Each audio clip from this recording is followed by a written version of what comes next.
Who is you? Who are you? Where am I? You are in the Srivijaya kingdom.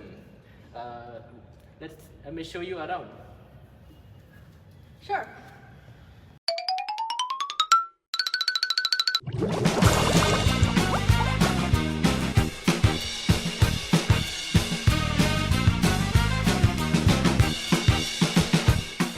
Hi guys, we are Clueless Sophomores, and in this video, we will be talking about some very interesting information that dates back well over 1,000 years ago.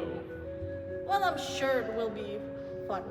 We'll be focusing on some very important kingdoms in the Indonesian archipelago and seeing what efforts they made to pioneer sustainable development for the future. Let's get right into it. Before the rise of modern eco-friendly technology, a Southeast Asian giant ruled their empire through a deep understanding of their local environment. These inventions weren't cutting edge, nor were they the best solutions. But what made them above other efforts at the same time is the fact that they worked.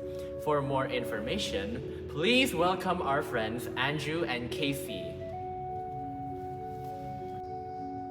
The Srivijaya Empire is a thalassocratic kingdom based in Palembang that managed the volatile environment that they are in through clever measures. Most of these were put into place due to the unique situation the empire had.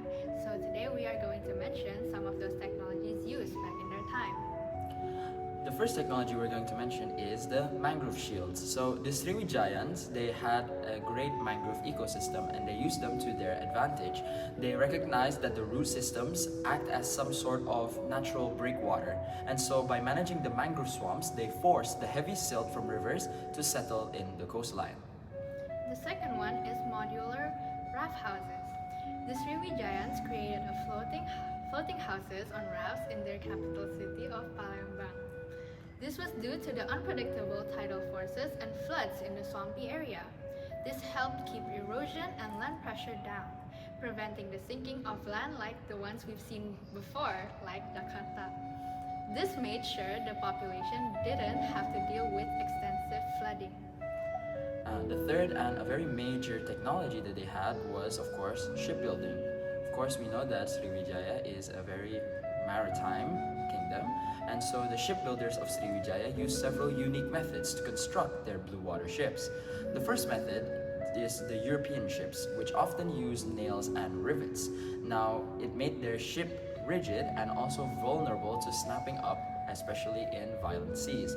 But instead, Srivijayan ships, they used a lash-to-log building technique or method, using fiber lashing made from the arenga pinata palm tree to stitch the planks into internal ribs. Now this created a more flexible hull that could bend and flex in the rough seas when the weather is not as good. And so not only does this save material, it also pioneered the use of biodegradable or natural materials in terms of maritime navigation. The second one is multi-layering. While European ships only use one layer of planks, the Srivijayans pioneered in multi-layering. So instead of having only one layer of wood, they used 2 or 3 layers. And this increased the survival rate of the Srivijayan ships, and they often remain years at sea without ever going to a dry dock for repairs. Okay, that's all from us. Thank you very much. Wow, that was interesting. I didn't know Srivijaya was quite advanced. Thank you. Well, now I have to go. Goodbye. Shall I go that way? Because it makes more sense this way. Well, now I'm back home in Majapahit. So I will explain to you a bit about Majapahit Empire. Contrary to the Srivijaya Empire, the Majapahit Empire didn't only focus on maritime trade as its source of power. In fact, the Majapahit Empire had a major agricultural industry along with their trade networks.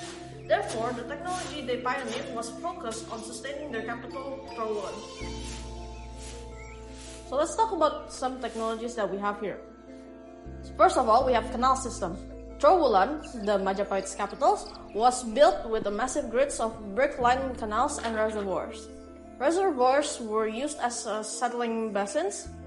filling up with waters that would have otherwise clogged the irrigation canals. Not only that, pipes made of terracotta moved water underground, preventing evaporation. This ensured a steady water supply for the local population without draining the local source.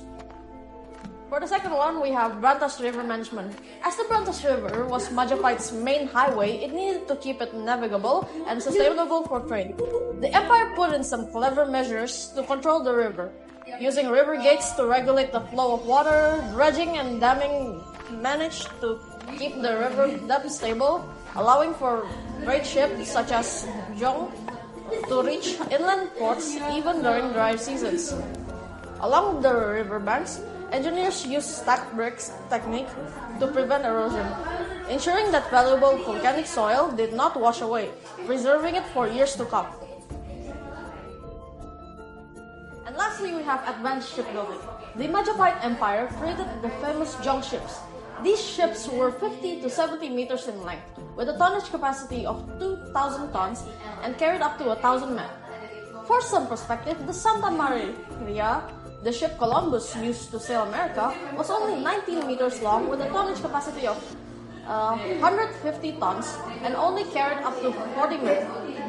The Jong was nearly indestructible. With 4 layers of wood, it can shrug off even the best European cannons. Designed with 2 rudders meant it was incredibly maneuverable for its size, and they used tanja sails which allowed them to sail against the wind. Alright, I think that's all I have for the Majapahit Kingdom. Thank you for watching.